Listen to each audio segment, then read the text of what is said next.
आज हम लोग आईयूपीएसी नोमेनक्लेचर पढ़ेंगे। उससे पहले carbon and carbon it's compounds के बारे में थोड़ी सी डिस्कशन करेंगे हम लोग। मतलब कार्बन के प्रोडक्ट से, कार्बन और हाइड्रोजन के मिलने से जो प्रोडक्ट बनेंगे उसका हम लोग नोमेनक्लेचर करेंगे। तो आज से हम लोग ऑर्गेनिक केमिस्ट्री में इंटर कर रहे हैं, ठीक है। अभी देखिए, फिजिकल केमिस्ट्री में वो पार्ट जिसमें कैलकुलेशंस हैं उसको फिजिकल में रखा गया है। एलिमेंटल रिएक्शंस को इनऑर्गेनिक में रखा गया है, और वो पार्ट जिसमें शेडिंग हो रहा हो, शेडिंग से बॉन्ड बन रहा हो, जिसमें कार्बन और हाइड्रोजन का इन्वॉल्वमेंट है, उसको हम ऑर्गेनिक केमिस्ट्री में रखे हैं। एक्चुअली ऑर्गेनिक केमिस्ट्री वो ब्रांच है जो ऑर्गेनिक थिंग्स, आपने सुना होगा ऑर्गेनिक थिंग्स, जैसे मैन्योर हो गया, ये सारी चीजें जो आप देखते हो कार्बन हाइड्रोजन के बॉन्ड्स के साथ प्लांट्स में, दुनिया का सारा चीज जो लिविंग ऑर्गेनिज्म है उसमें कार्बन है ही है, ठीक है। तो उसके बारे में हम स्टडी करने वाले हैं। तो हम स्टार्ट करते हैं कार्बन एंड इट्स कंपाउंड्स से, compounds carbon and its compound में हम देखेंगे कार्बन कैसे बॉन्ड बनाता है। बच्चों, अगर मैं NaCl की बात करूं तो Na एक इलेक्ट्रॉन छोड़ता है, Cl एक इलेक्ट्रॉन लेता है और कंपाउंड बन जाती है NaCl। इसको बोलते हैं आयोनिक बॉन्ड। लेकिन जब कभी भी एक इलेक्ट्रॉन ले और दूसरा दे और दोनों शेयर अप करें, जैसे देखो ये कार्बन है, ये हाइड्रोजन है, हाइड्रोजन को, और ये होता क्यों है भाई? ये होता है ऑक्टेट पूरा करने के लिए। तो कार्बन और हाइड्रोजन का वैसे डुप्लेट पूरा होता है और कार्बन का ऑक्टेट पूरा किया जाता है। एक्चुअली ये किया क्यों जाता है? ताकि इसको स्टेबिलिटी मिले, स्टेबल कंपाउंड्स मिले, स्टेबल इलेक्ट्रॉनिक कॉन्फ़िगरेशन मिले। For getting stable electronic configuration हमें पता है कि जितने भी एलिमेंट्स है वो अपने पास वाले इनर्ट गैस के कॉन्फ़िगरेशन को लेगा। जैसे देखो, hydrogen, helium, lithium, beryllium, boron, carbon, nitrogen, oxygen, fluorine, neon. जरा ध्यान से देखना, हाइड्रोजन जो है वो हीलियम का इलेक्ट्रॉनिक कॉन्फ़िगरेशन लेना चाहेगा। हाइड्रोजन के पास एक इलेक्ट्रॉन है, एक और इलेक्ट्रॉन ले लेगा तो 2 इलेक्ट्रॉन होगा। जब ये एक इलेक्ट्रॉन लिया इसलिए इस पे -1 चार्ज आया। ये होता है ऑक्टेट रूल, इसलिए -1 चार्ज आया। तो कभी भी किसी के साथ सोडियम के साथ, मैग्नीशियम के साथ रिएक्शन होगा हाइड्रोजन का, तो -1 चार्ज की वजह से होता है। Mg+2 और हाइड्रोजन तो MgH2, ऐसा कंपाउंड बनेगा। अब हाइड्रोजन में और अच्छे से पढ़ोगे, लिथियम एक इलेक्ट्रॉन छोड़कर Li+ बन जाएगा, B2+ बन जाएगा और B3+ बन जाएगा। अब क्या है कि कार्बन के समय में कार्बन के समय में न ये इलेक्ट्रॉन ले सकता है, इलेक्ट्रॉन लेकर नियोन नहीं बन सकता है, न ही इलेक्ट्रॉन देकर हीलियम बन सकता है। ये बहुत इंपॉर्टेंट बातें हैं। ये अगर इलेक्ट्रॉन लेगा तो इलेक्ट्रॉन एफिनिटी नियोन तक आते आते बहुत ज्यादा हो जाएगी। अगर इलेक्ट्रॉन देगा तो आयोनाइजेशन एनर्जी देते बहुत ज्यादा हो जाएगी। तो आयोनाइजेशन एनर्जी 1, 2, 3, 4 आने में हम इलेक्ट्रॉन्स को निकाल नहीं पाएंगे। आप लोग आयोनाइजेशन एनर्जी के कंसेप्ट को जानते होंगे। आयोनाइजेशन एनर्जी ये होता है कि अगर हम इलेक्ट्रॉन्स को बाहर निकालें, जैसे ये लिथियम है, लिथियम में यहाँ पे 2 इलेक्ट्रॉन है और तीसरा इलेक्ट्रॉन ही है। आयोनाइजेशन एनर्जी होता है the energy by virtue of which this electron, the outermost electron comes out और got out from its shell, from its orbit. अगर मैं पहला इलेक्ट्रॉन निकाला तो इसको बोलेंगे आयोनाइजेशन एनर्जी 1, दूसरा निकाला तो आयोनाइजेशन एनर्जी 2, तीसरा निकाला तो आयोनाइजेशन एनर्जी 3। अब जरा आप ध्यान से देखिए कि इलेक्ट्रॉन अगर जैसे मैं पास वाले का निकालूंगा, मुझे ज्यादा एनर्जी देनी पड़ेगी। अब मैं अगर कार्बन में बात करूंगा, मैं अगर यही बात कार्बन में करूं बच्चों, तो जरा ध्यान से देखना, अगर मैं यही बात कार्बन में करूं तो ये है कार्बन 1s2, ठीक है, 2s2 एंड 2p2, और यहाँ है कार्बन का न्यूक्लियस, ये है कार्बन का न्यूक्लियस जिसमें 6 प्रोटॉन है, 6 प्रोटॉन है। जब मैं पहला निकाला बाहर, फर्स्ट इलेक्ट्रॉन आयनाइजेशन एनर्जी 1, तो जो बाकी 5 इलेक्ट्रॉन हैं वो 6 प्रोटॉन से बहुत ज्यादा अट्रैक्ट होंगे। तो जब मैं दूसरा निकालूंगा आयोनाइजेशन एनर्जी 2, तो ये आयोनाइजेशन एनर्जी 2 हमेशा ज्यादा होगी आयोनाइजेशन एनर्जी 1 से, आयोनाइजेशन एनर्जी 1 से। प्यारे बच्चों ध्यान से सुनना कि अगर मैं तीसरा निकालूंगा तो ये और ज्यादा होगा। तो अब चौथा निकालते वक्त ये जो प्रोटॉन है ना, 6 प्रोटॉन, वो अपने बाकी इलेक्ट्रॉन्स को बहुत पुल से अपने तरफ खींच के रखेगा, अपने तरफ खींच के रखेगा, अट्रैक्टिव फोर्सेस की वजह से वो नहीं निकाल पाएगा। तो मेरे कहने का मतलब है कि ये आयोनाइजेशन एनर्जी 4 आ ही नहीं पाएगी, ये इलेक्ट्रॉन निकाल नहीं पाएगा, बहुत ज्यादा एनर्जी देना पड़ेगा। तो कार्बन अपना इलेक्ट्रॉन निकाल के हीलियम भी नहीं बन सकता है। और अगर मैं आपको बोलूंगा कि इलेक्ट्रॉन इसको देते हैं, मान लो ये कार्बन है, ये कार्बन का न्यूक्लियस है, ये यहाँ पे 2, यहाँ पे 4,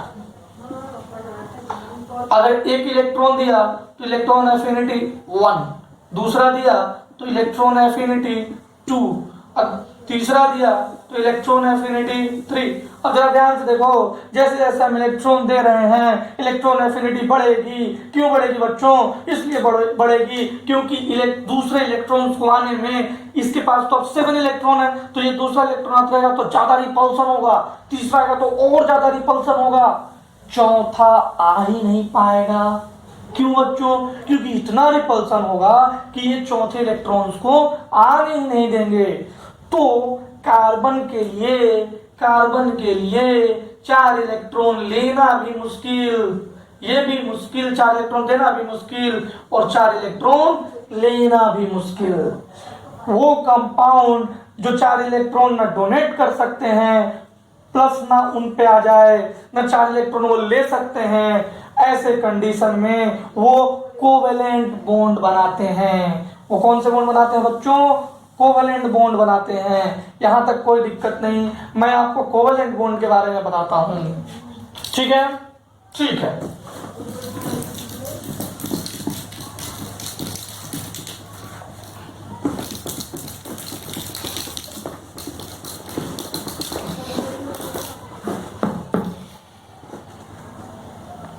अब देखो बच्चों, ध्यान से देखना, हमारे पास कार्बन है, कार्बन के आउटर ऑर्बिट में कितने इलेक्ट्रॉन्स? 1 2 3 4। ऑक्टेट पूरा करने के लिए 4 completing octet it needs 4 more electron, ठीक है? इसको 4 और इलेक्ट्रॉन चाहिए। 4 और इलेक्ट्रॉन अगर मैं हाइड्रोजन से दे दूं तो, अब ये देखो हाइड्रोजन है, यहाँ पे हाइड्रोजन के कितने इलेक्ट्रॉन्स? 1 इलेक्ट्रॉन्स। इसको और कितने इलेक्ट्रॉन चाहिए? ये डुप्लेट पूरा करेगा, इसके लिए इसको 1 मोर इलेक्ट्रॉन्स चाहिए। तो देखो बच्चों, अगर मैं कार्बन यहाँ है, यहाँ पे कार्बन के 4 इलेक्ट्रॉन्स हैं, ये देखो, अगर मैं इसको 4 हाइड्रोजन दे दूं, ये देखो मैंने 4 हाइड्रोजन दे दिया। अब ध्यान से देखना, कार्बन ने हाइड्रोजन के इलेक्ट्रॉन्स को लिया, उसी समय हाइड्रोजन भी इसके इलेक्ट्रॉन्स को ले रहा होगा। ये देखो कार्बन ने हाइड्रोजन के इलेक्ट्रॉन्स को ले लिया, ये देखो कार्बन ने हाइड्रोजन के इलेक्ट्रॉन्स को ले लिया, फिर से ले लिया, इधर भी ले लिया, ठीक है।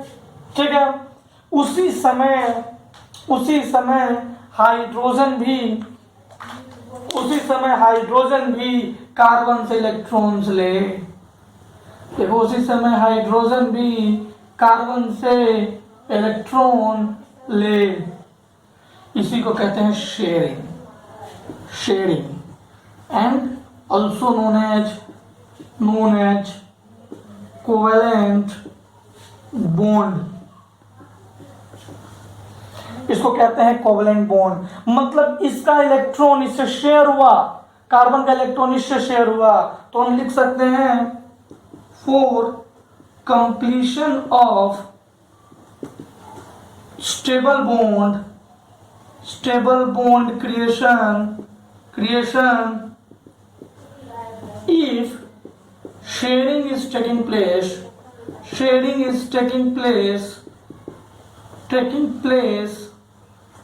then it is called covalent bond।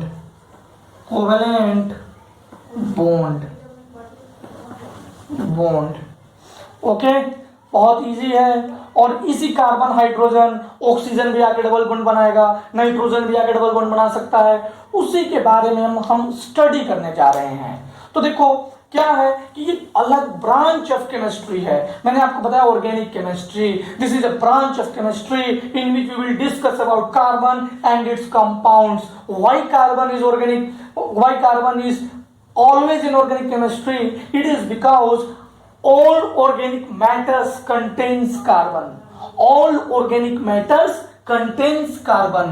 Okay बच्चों, इसीलिए हम ऑर्गेनिक केमिस्ट्री में कार्बन और कार्बन के कंपाउंड्स को डिस्कस करेंगे। मुझे लगता है आप यहां से अच्छे से समझ गए होंगे। आपने देख लिया कि किस तरह से शेयरिंग से बॉन्ड बनता है, आपने ये भी देख लिया कि किस तरह से हाइड्रोजन अपना डुप्लेट पूरा किया, किस तरह से कार्बन ने अपना ऑक्टेट पूरा किया।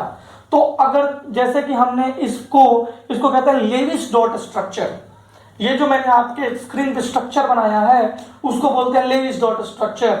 आप इसको ध्यान से लिख लो, लिख लिया, स्क्रीनशॉट ले लो, ठीक है। अब मैं आगे करता हूं। देखो इस लेविस डॉट स्ट्रक्चर को हम ऐसे भी कर सकते हैं, हाइड्रोजन हाइड्रोजन हाइड्रोजन हाइड्रोजन, इसको बोलते हैं bond line structure. Bond line structure आपको पता होगा, आपने केमिकल बॉन्डिंग में पढ़ा रखा होगा, या आप केमिकल बॉन्डिंग में पढ़ोगे कि इस स्ट्रक्चर को हम बोलते हैं टेट्राहेड्रल। हेड्रल इसकी ज्योमेट्री है और स्ट्रक्चर भी, और इसका एंगल 109 डिग्री बॉन्ड एंगल, और इसका हाइब्रिडाइजेशन sp3 आपने यहां तक पढ़ लिया, ये जानते होंगे। अब हम IUPAC नोमेनक्लेचर पे आते हैं बच्चों। देखना IUPAC नोमेनक्लेचर पे अब मैं आऊंगा, उससे पहले मैं आपसे थोड़ी थोड़ी बातें पूछूंगा, जानूंगा। देखो सोडियम क्लोराइड, इसका नाम है सोडियम क्लोराइड, ठीक है। देखो जब ऑर्गेनिक मैटर्स आने लगे, ऑर्गेनिक कंपाउंड्स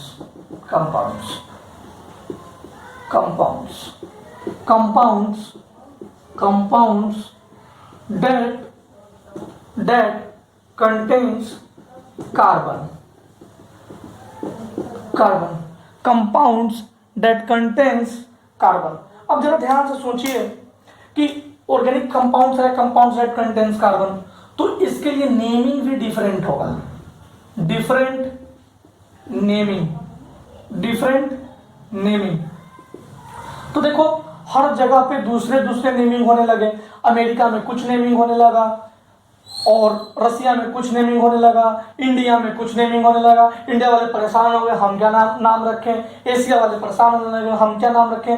तो एक यूनियन बनाई गई, IUPAC, एक यूनियन बनाई गई, international union of practical and applied chemistry. इसका नाम रखा गया international union for practical and applied chemistry.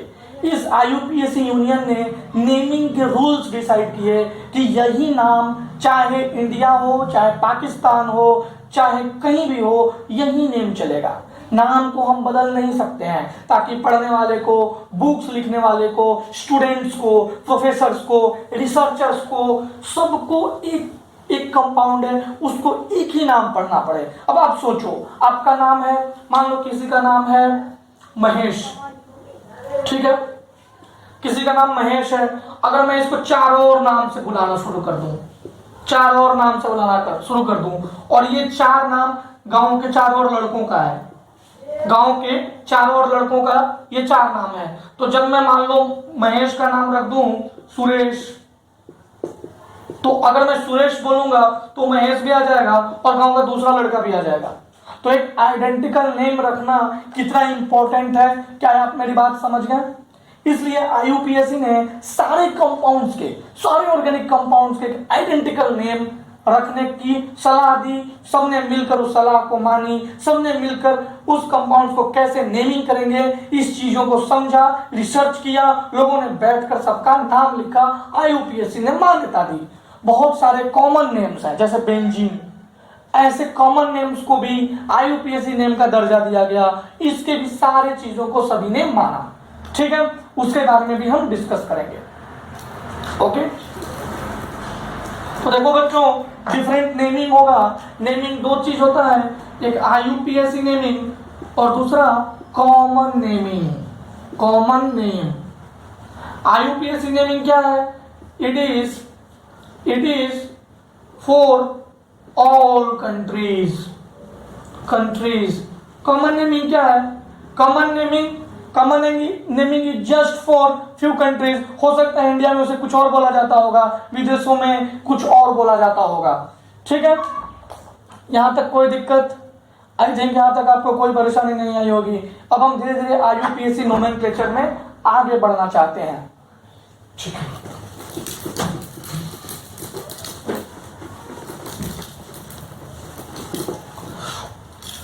देखो बच्चों, आईयूपीएससी नेमिंग जो होती है, आईयूपीएससी नेमिंग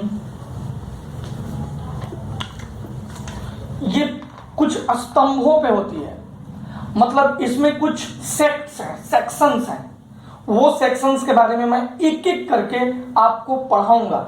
आईयूपीएससी नेमिंग या नोमेनक्लेचर, नोमेनक्लेचर का मतलब होता है नेमिंग, नोमेनक्लेचर का भी मतलब होता है नेमिंग। अब आप बताओ आईयूपीएससी नेमिंग में सेक्ट्स क्या होता है? पहला सेक्ट होता है रूट। क्या होता है बच्चों? पहला सेक्ट होता है रूट वर्ड। रूट वर्ड के बाद आता है बच्चों प्राइमरी सफिक्स। फिर आता है बच्चों सेकेंडरी सफिक्स। रूट वर्ड से पहले आता है प्राइमरी प्रीफिक्स और इससे पहले आता है सेकेंडरी प्रीफिक्स। अब देखो बच्चों, एक एक करके हम पढ़ेंगे ये सारों के बारे में, और जब सारे पढ़ लेंगे तो आप नाम लिखना बस चुटकियों का खेल हो जाएगा आपके लिए, ठीक है। कुछ भी नहीं है, पहले मैं ये है क्या तो वो लिख देता हूं। रूट वर्ड बताता है number of carbons in main chain. हमारा जो मेन चेन है उसमें कितना नंबर ऑफ कार्बन्स है। प्राइमरी सफिक्स बताता है कि जो मेन चेन है ना उसमें डबल बॉन्ड है, ट्रिपल बॉन्ड है या सिंगल बॉन्ड है। ये बताता है कि ये अल्कीन है या अल्काइन है। अल्केन मतलब सिंगल बॉन्ड, अल्कीन मतलब डबल बॉन्ड, अल्काइन मतलब ट्रिपल बॉन्ड। ये कौन बताता है? ये प्राइमरी सफिक्स बताता है। सेकेंडरी सफिक्स बताता है बच्चों कि जो हम कंपाउंड लिख रहे हैं उसमें कोई फंक्शनल ग्रुप है कि नहीं, कोई फंक्शनल ग्रुप है कि नहीं। प्राइमरी प्रीफिक्स क्या बताता है बच्चों? प्राइमरी प्रीफिक्स बताता है कि ये जो हम कंपाउंड बना रहे हैं, क्या वो साइक्लिक है, क्या वो बाईसाइक्लिक है,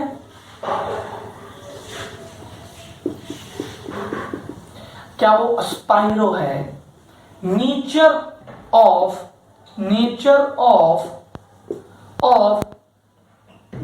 साइकिल, नेचर ऑफ कंपाउंड्स, आप कह सकते हैं कि वो कंपाउंड साइक्लिक नेचर का है या बाईसाइक्लो है या स्पाइरो है। सेकेंडरी प्रीफिक्स बताती है कि सब्स्टिट्यूएंट्स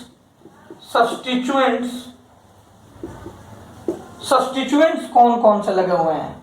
अब सब्स्टिट्यूएंट्स क्या होता है, ये क्या होता है, ये क्या होता है, ये क्या होता है, ये क्या होता है, को हम एक एक करके डिटेल्ड स्टडी करेंगे।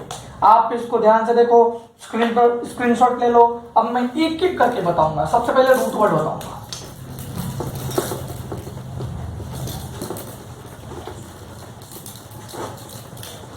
आज सिर्फ इंट्रोडक्शन होगा, कल से मैं एग्जाम्पल के साथ आपको सारा बताऊंगा, ठीक है। अब देखो रूट वर्ड क्या होता है, number of carbon in main chain. Main chain क्या होता है, लॉन्गेस्ट चेन। मान लो कि ये हमारा एक चेन है, सी सी सी सी, H3, यहाँ H2, यहाँ H2, यहाँ H2। ये कैसे बना है, अगर कार्बन और कार्बन एक बॉन्ड बन चुका है तो यहाँ पे 3 जो खाली है उसको हाइड्रोजन दो, दे दिया मैंने हाइड्रोजन, उसको भी हाइड्रोजन दो। अगर ये फिर से कार्बन से लग गया तो इसमें 2 खाली है, 2 को हाइड्रोजन दो, इसमें 3 खाली है, 3 को हाइड्रोजन दो। मेरी बात आपको समझ में आ गई होगी, ठीक है। ऐसे इसको बनाया मैंने। तो देखो इसमें नंबर ऑफ कार्बन कितने हैं, 1 2 3 4। नंबर ऑफ कार्बन कितने हैं, 4। एक ही चेन है तो मेन चेन हो या कोई भी चेन हो, इसमें नंबर ऑफ कार्बन 4 है। अगर मैं यहां पे एक और लगा देता CH3, एक हाइड्रोजन को हटा कर लगा देता, तो मेन चेन में तो नंबर ऑफ कार्बन 4 है, क्योंकि मेन चेन क्या होगा, लॉन्गेस्ट चेन, ठीक है। तो इनका रूट वर्ड्स लिखते कैसे हैं ये हमें पता करना है।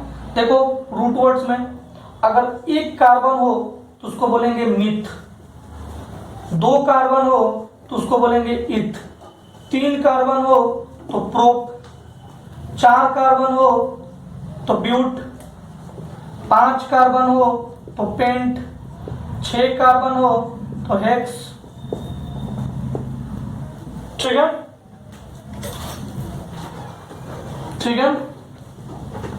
6 कार्बन हो तो हेक्स,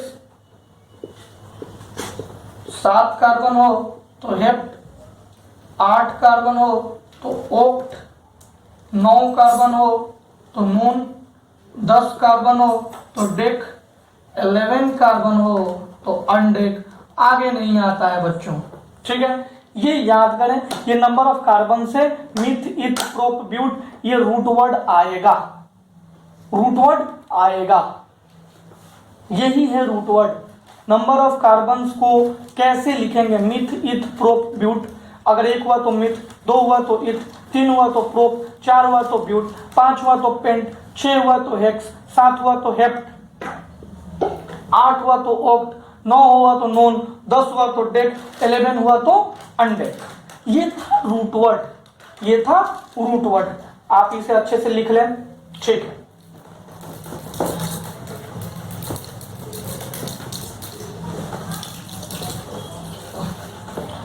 अब हम बात करते हैं प्राइमरी सफिक्स की। आज बस इन्हीं दोनों का बात करेंगे, बाकी 3 कल बात करेंगे। प्राइमरी सफिक्स यहाँ लिखा हुआ है, लिखने की जरूरत नहीं है। प्राइमरी सफिक्स में अल्केन मैंने बताया था, अल्केन सिंगल बॉन्ड, ठीक है। फिर अल्कीन बताया था, अल्कीन डबल बॉन्ड, अल्काइन बताया था ट्रिपल बॉन्ड।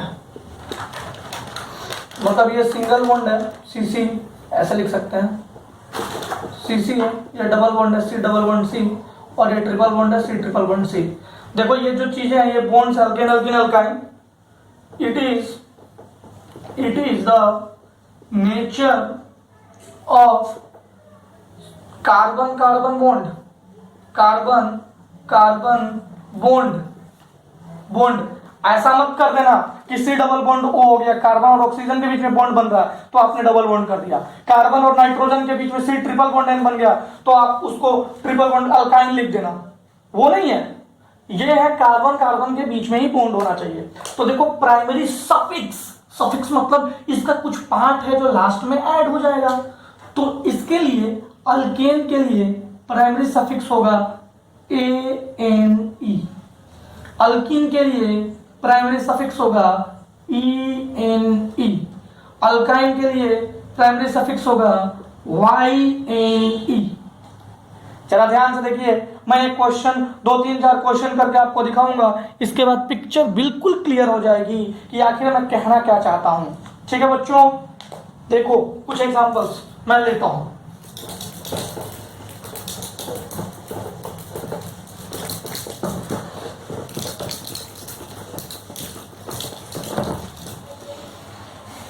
जैसे देखो मैंने आपको बॉन्ड लाइन फॉर्मूला भी बताया था, आप ऐसे भी लिख सकते हैं, बॉन्ड लाइन फॉर्मूला इसको कहते हैं। अब जहां जहां डॉट है मतलब जहां मुड़ रहा है वहां पे कार्बन है, इंड वाले जगह पे कार्बन है, ये देखो कार्बन है। सारे को अगर मैं हटा दूं तो ऐसे भी लिख सकता था, और बाकी जो छिपा हुआ है वो हाइड्रोजन है। देखो ये छिपा हुआ था, ये सारे पे हाइड्रोजन था। तो ये बात आपको भी समझ में आना चाहिए कि ऐसे मुड़ा हुआ तो यहाँ कार्बन, यहाँ कार्बन, यहाँ कार्बन, यहाँ कार्बन, और जो छूटा हुआ है वो हाइड्रोजन को मैंने कोई साइन नहीं दिया। तो जो कार्बन से अटैच है उसके अलावा जो कार्बन की वैलेंसी है it is satisfied by the hydrogen. अगर हाइड्रोजन के अलावा और कोई भी एलिमेंट्स आएगा तो हम यहाँ मेंशन करेंगे। ठीक है बच्चों, तो अब देखो इसके रिंग में कितने, इसके चेन में कितने कार्बन है? 1 कार्बन, 2 कार्बन, 3, 4। कितने कार्बन है? 4। तो रूट वर्ड 4 के लिए रूट वर्ड अपने कॉपी में देखो, अपने नोटबुक में देखो, 4 के लिए रूट वर्ड मैंने लिखवाया है ब्यूट। क्या कोई डबल बॉन्ड है बच्चों? क्या इसमें कोई भी डबल बॉन्ड आपको दिख रहा है? नहीं दिख रहा है। डबल बॉन्ड नहीं दिख रहा है तो ये अल्कीन है। अल्कीन क्या है बच्चों? अल्केन का प्राइमरी सफिक्स क्या होता है? ANE। तो ब्यूट के बाद हमको जस्ट ANE ऐड कर देना है। ब्यूट के बाद हमें जस्ट ANE ऐड कर देना है। अब मैं अगर इसको कर दूं, ये देखो यहां पे ऐसे कर दिया, इसमें कितने कार्बन है? 1 कार्बन यहाँ, दूसरा कार्बन यहाँ, तीसरा यहाँ, चौथा यहाँ, 5वां यहाँ। अब मैं तुमसे कहूं कि बच्चों ये बताओ इसका नाम क्या होगा? क्या आप आराम से नाम लिख सकते हैं? इसका रूट वर्ड क्या होगा? तो 1 2 3 4 5 इसका रूट वर्ड होगा पेंट। अब मुझे ये बताओ कि इसमें डबल बॉन्ड है कि सिंगल बॉन्ड है कि ट्रिपल बॉन्ड है? इसमें एक डबल बॉन्ड आ रहा है बच्चों और वो 1 पे आ रहा है, तो पेंट 1 ENE। देखो 1 यहां लिखो या आगे लिख दो, बात बराबर है। इसको मैं ऐसे लिख सकते थे, पेंट प्राइमरी सफिक्स अल्कीन का ENE। क्यों? क्योंकि यहां C डबल बॉन्ड C आया तो ENE। पेंट इन यहां 1 पेंटीन भी लिख सकते थे बच्चों। अगर इसी तरह से अगर मैं 3 बॉन्ड ला दूं तो 1 2 3 4 नाम क्या है इसका? ब्यूट। 1 वाइन क्यों आया? क्योंकि अब ट्रिपल बॉन्ड आया है। अगर C ट्रिपल बॉन्ड C हो तो हम YNE जोड़ देंगे। YNE लास्ट रूट वर्ड के जस्ट बाद में कौन आता है? रूट वर्ड के जस्ट बाद में प्राइमरी सफिक्स के जस्ट बाद में सेकेंडरी सफिक्स, रूट वर्ड से पहले प्राइमरी प्रीफिक्स साइक्लो, बाईसाइक्लो, स्पाइरोनेचर। अगर मान लो ओपन चेन है जैसे ये सब है तो वहां पे प्राइमरी प्रीफिक्स लगेगा ही नहीं लगेगा, क्योंकि प्राइमरी प्रीफिक्स सिर्फ साइक्लो, बाईसाइक्लो और स्पाइरो में लगता है। फिर डायरेक्ट सेकेंडरी प्रीफिक्स लग जाएगा। सेकेंडरी प्रीफिक्स सब्स्टिट्यूएंट बताता है। तो हम अगले क्लास में ये तीनों 1-2 क्वेश्चन करेंगे और फिर इन तीनों के बारे में पढ़ेंगे और फिर धुआंधार क्वेश्चन करना शुरू करेंगे। सेकेंडरी सफिक्स में फंक्शनल ग्रुप पढ़ना है तो हम डिफरेंट फंक्शनल ग्रुप के नेम लिखेंगे, उन फंक्शनल ग्रुप पे आपको उनके नेमिंग करना सिखाएंगे। इसके बाद सबको मिक्स करके नेमिंग करना सिखाएंगे। फिर आपको सेकेंडरी सफिक्स अगर 2-4 फंक्शनल ग्रुप एक क्वेश्चन में आए तो उसका नाम कैसे करेंगे, तो उसके बारे में हम आपको बताएंगे। Order of priority, order of secondary suffix और priority order of functional group. इसके बाद लास्ट में हम आपको बताएंगे बाईसाइक्लो स्पाइरोनेचर। पढ़ाते पढ़ाते मैं आपको साइक्लिक कंपाउंड्स भी बना दूंगा। देखो ये प्राइमरी प्रीफिक्स कल ही आप साइक्लिक कंपाउंड लिखना सीख जाओगे, बहुत ही इजी है। तो आप आराम से इस चीज को अच्छे से पढ़ो। कोई प्रॉब्लम आए तो मुझे बताओ, मुझसे पूछो, कमेंट्स में नीचे आप लिखो डाउट, या आप पर्सनली मेरे पास व्हाट्सएप मैसेज भी कर सकते हो। ठीक है, चलो, ऑल द बेस्ट।